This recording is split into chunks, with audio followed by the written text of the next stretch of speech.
I'm Robert Scoble, and you know me as a mobile freak. I have all sorts of devices with various screens, but I started out life as a BlackBerry user back in it was 99, I think it was.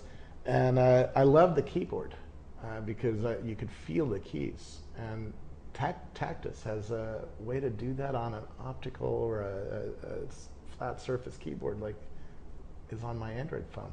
It's really remarkable. It's mind-blowing technology. You're going to see it right now from Tactus.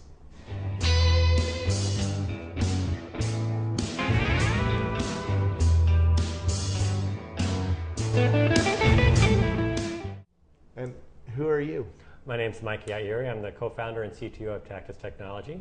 I came out to California about, now over 20 years ago to study applied physics at Stanford. Really focused on optics and wound up doing something completely different. Wound up getting into doing programmable transdermal patches for drug delivery. And turns out that the technology used for that used something called microfluidics. And I had a great friend of mine, his name was Craig Chesla. He and I were tossing some ideas back and forth about new ideas of ways to start companies. And he came up with the idea of using microfluidics for a completely different application in consumer electronics. And out of that, we made Tactus. So let's figure out what microfluidics is, first of all, because I've never heard that term. So what is that and what does it do? Sure. Well, microfluidics is just like the word sounds. It's moving small amounts of fluid in and around a device. And actually, you probably use microfluidics every day, but might not even know about it. It's in almost every inkjet printer. So when you're printing out that nice sheet of paper, those little drops of ink are really, really tiny drops of ink when you look at it really close. And the control of that uses microfluidics.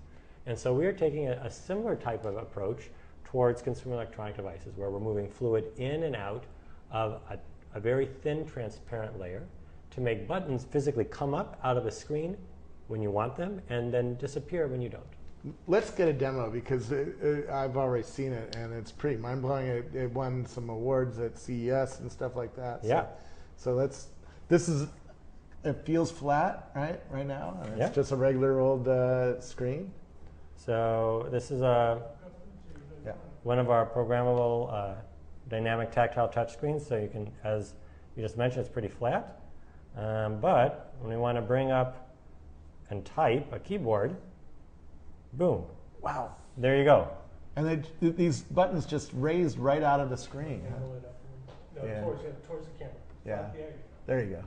So you can see the buttons and and you can feel them and they're still clear, that you can still see underneath them, right? Exactly. Yeah. Wow. That is cool. And of course, if I push them, then you can really feel them. Yeah. Exactly. Now, how reliable is this going to be? Great question. So let me just finish up. When you don't want them, they just disappear. Just disappear. Wow. So now you're back where you started with this perfectly clear, transparent layer that's great for surfing. Now we should cover. I can still see the outline a little bit of these keys. You said that on the real product, it'll go. That won't. Exactly. We know exactly what's causing that minor variation, and we're working hard to get rid of it. In the final product, it won't be there. It'll be perfectly flat, perfectly clear. All right. So it seems like it's a layer of rubber or material that's stretchable that you're pumping fluid underneath, right? That's exactly right. So basically, what we have, when you take a look, if you were to break this open and look at how it works, you have a display, like an LCD display. And then on top of that, you have a touch sensor. And on top of the touch sensor, there's a final layer called a cover lens.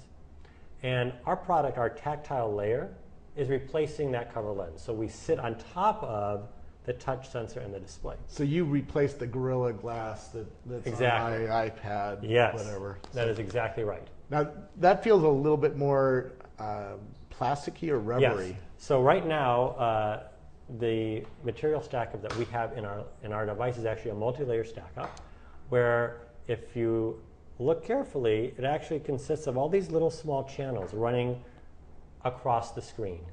And those channels normally would be visible, and that wouldn't look so great on top of any type of display.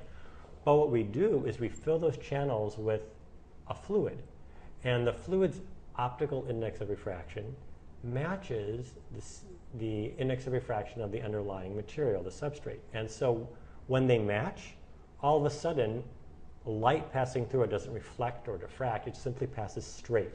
So the channels become invisible. Wow. So this is where your optic training came in. exactly. So the topmost layer, which is itself a multi-layer, has some elastic properties, and it is a polymer material. You're absolutely right.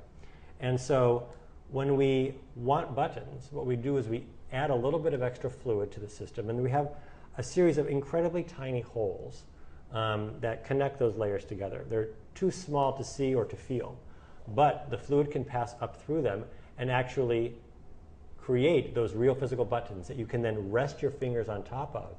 Wow. Press down when you want to enter data and disappear when you don't want anything at all. How do you manufacture those really small holes in That's a great question. There's a wide variety of ways. Unfortunately, microfluidics has been around as a technology for now a few decades. And so there's a wide array of manufacturing processes that you can use to make channels. And that could be from molding to machining to imprinting. There's several different approaches that you can take. Wow. How much do you think displays? So this is going to be a display that you take to Apple or Samsung or whoever's making devices like this, and they're going to have to put it on top, right? Exactly. So this is not an aftermarket product. This is something that basically we work with the OEMs to actually be integrated in a complete device itself. Yeah. So they would decide, for example, what kind of button array they'd like, shape, size, height, etc. And so I guess the question is, compared to a sheet of Gorilla Glass, because you're going to replace the Gorilla Glass in a future tablet or whatnot, what's the cost differential? Great question. We're not discussing publicly what the cost would be, but is it it certainly dollars? Is it hundreds of it's dollars? certainly competitive to the current technology that's being used. So it's similar in cost to Gorilla Glass, or whatever. On that same order of magnitude, yeah. Wow. And you raised a question about durability as well. Yeah, because it's like a little balloon that comes off the surface with some fluid underneath. That's right. What happens when my kid takes a key to it? Great question. In fact, we have some videos that we show potential customers where we actually take keys and you drag it across with the buttons up, and the keys push against it. But because the material is elastic, it's almost like a rubber ball that when you press down, it just bounces back up when you're gone. So you can actually see you take it against the buttons, and it's fine. You can then push really hard, and it's still perfectly fine. Now, of course, there's always some point at which it's going to fail. Similarly, if you took a hammer to most screens, it's going to fail as well. And we make sure that the fluid that we use is non-conductive, it's non-toxic, it's perfectly safe, it doesn't harm the underlying electronics. But we work really hard to make sure the fundamental durability is strong so that it can be used in the same type of user environments that current devices are used in. Wow. You were at the Consumer Electronics Show in January, so people have seen this technology and heard about it. What's been the market reaction? Actually, we were pretty shocked. We went to CES. We actually won a free booth from CTIA from a competition they had about 6 months prior in New York. So we showed up to CES. We had a small booth in a hotel, and part of their whole innovation zone. Yeah. And we walked away at the end. We were shocked. Best in show from Engadget, best in show from Wired, and best in show from CNN Money. People just couldn't stop touching it. They really loved that feeling of the buttons coming up. I can't tell you the number of people when they first see it, they just go, yeah, wow. And that wow moment, it's just wonderful to see. Yeah, this is more and more important. I mean, even my Google Glass, which doesn't have a screen that you touch, but has a touch surface. You could do things with that. That's right. So add some ridges or add some tactile feedback to understand that I'm getting a different UI element. That's exactly right. So right now, this is our our initial focus is for on-screen devices. But you can imagine that we have a fluid-based system which uses pressure. So you don't even need to have a touch sensing element. You can just look at the change in the pressure to detect whether or not a button is being pressed down or not. As a result, you can put them on any surface. It could be on the side, on the back, it could be on a watch, it could be on a lot of different types of devices that you might not normally think about. And I bet you're not discussing customers yet, because if Apple or somebody like Apple or Samsung or whatever was using it, I bet they would want it to be secret until the reveal. Yeah, date, that is very true. Yes. Yeah. Suffice it to say, we're certainly talking with just about every tier 1 major OEM manufacturer in the mobile space. Do you think we're going to have it in a product by next CES? Actually, we expect that there will be some OEMs actually showing it in their product at the next CES. Very cool. Yeah. Very cool. I just met with Gary Shapiro, who runs CEA. So, can you do it again? Absolutely. So I can see it again. Sure. Let me get the GoPro over here so people can see.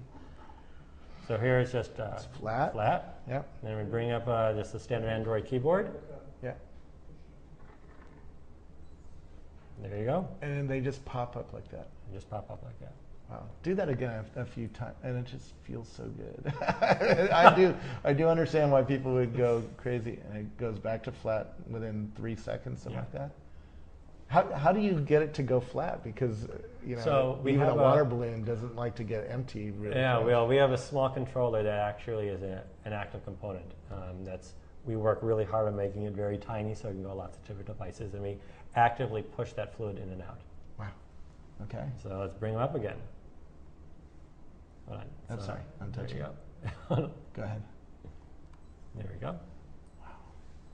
They just pop up, and it feels like a regular mechanical keyboard, and has a nice pressure.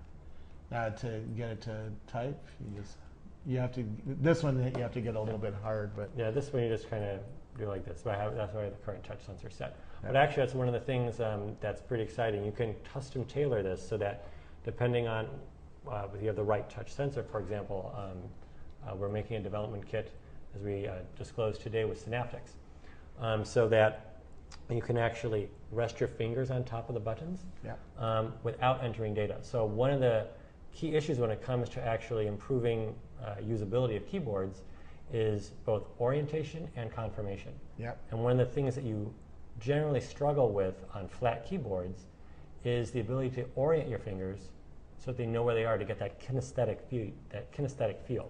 Yeah. And no, this allows you to do that. Can you put one that has a little spike on it so you can feel it? Yeah, absolutely can. Like a regular keyboard? Yeah. That is really remarkable. Really. How long did this take to come up with? Well, we've been around for 5 years now. 5 years. So we've been working on it for quite some time. Wow. Yeah, but it's been exciting. It's really fun. What was the biggest challenge? What was the worst day of building it?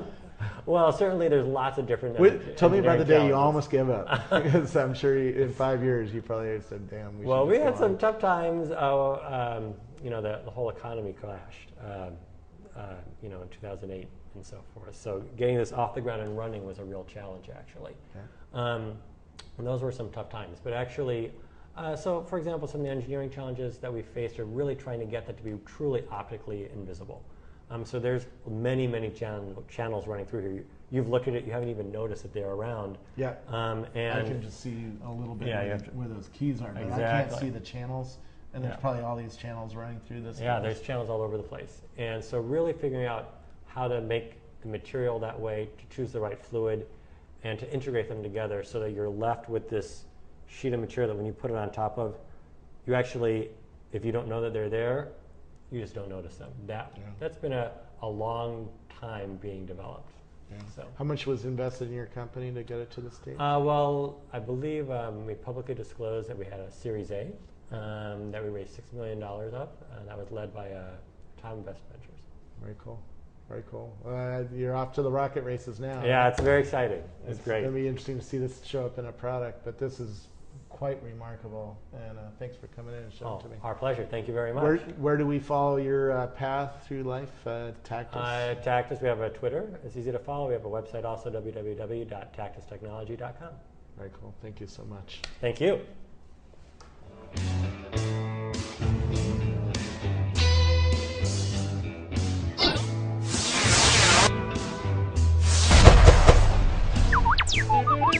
Woo!